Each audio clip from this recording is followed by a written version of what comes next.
doing your practicals, you can keep in mind the height of the mat table. If it's really low, okay, is this going to be the best position for your back to be ranging somebody down here? No. So for this particular instance, you can adjust the mat table to help your own body mechanics. So if you want to lay down on your back, Mindy, that'd be great. Okay, I'm going to raise her mat table up. Okay. Are you comfortable enough laying flat? Yeah. Okay. You can ask your patient. We've already done positioning, so we don't need to get nuts here. And I'm going to have you scoot towards me a little bit. This is a pretty wide mat table. If they're pretty far away from me, again, I'm having to reach pretty far that way. So it's okay to ask them to scoot over. We're going to assume that they're able-bodied and able to help us with that. So let's do shoulder flexion extension first. And your practical is going to always ask you for passive range of motion, okay? So what we're looking for as far as critical safety issues is, are you truly providing passive motion?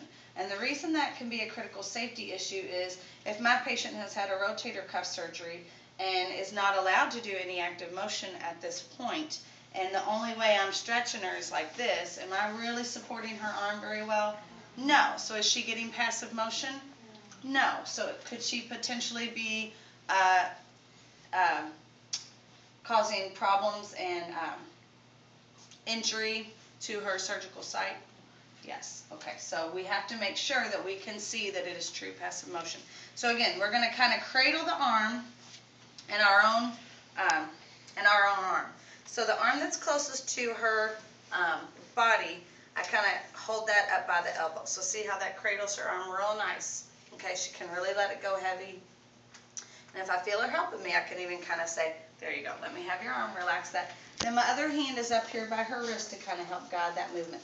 When I do flexion extension, I'm kind of perpendicular to my patient here. And I'm going to bring her all the way up to her ear, okay, with that nice overpressure. I'm still right here by her elbow. My hand never leaves, it just kind of rotates through. And I'm going to shift my weight. Okay, let it go real heavy. There you go. Okay, there. That feels much better. Okay. Easy? Okay, so let's let Elise try it.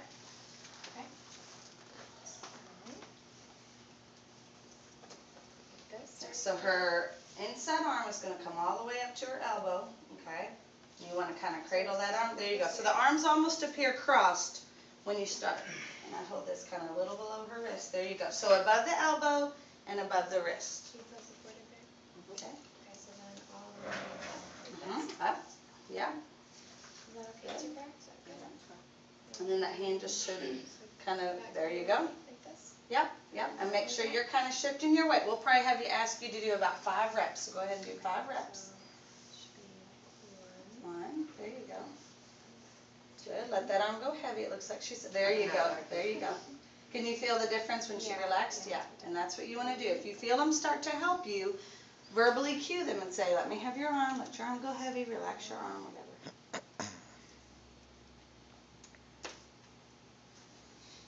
Like that?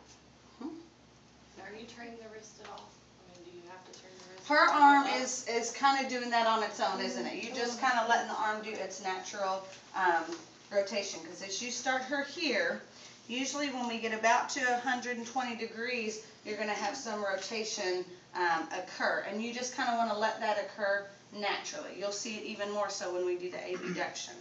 Okay? But it just, you kind of feel it a little bit. Really, you just want the thumb to lead straight up. Okay? See how her thumb's kind of leading straight up? And that tends to kind of stay as we do that. Okay. I feel like you have some instability in your shoulder. I feel it like crunching around there. Okay. Do you want it to hold out when you bring it up to the top? What was that? Do you hold it for a second when you bring it to the top? Or You don't have to. I kind of got a quick overpressure and then I brought it back down. If you're really stretching somebody, then yes, you would hold it. But with this, we're just wanting to see passive motion, so we don't have to see any stretch at the top. Just okay. So now we're ready for abduction. This is the one that's a little bit more tricky. I'm trying to make sure my elbows don't pop out of place here. Does I feel it just I know, moving around in there? there. Okay. So with this one, same thing. The arm that's closest to her kind of starts there above the elbow. The other one is on my wrist, but remember this one, I have to kind of cross it in front of my belly, and then I'm gonna kind of step up into her armpit to bring that around, okay? Let that arm go real heavy. She likes to hold that arm, there I you go. do. Yeah. I'm a terrible patient. Ooh, that really is. That's some shoulder stability. Relax that arm, there you go. Okay, so see how I'm kind of shifting my weight back? And then as I come up, I kind of step into her armpit. That's the best way I know to describe it, okay? There you go, let it relax, there you go. And you may have to, after every time, you may have to get them to relax a little bit, because you'll feel them, it's just a natural tendency to try to hold that on. Okay, so at least let's see you try it. Now we're gonna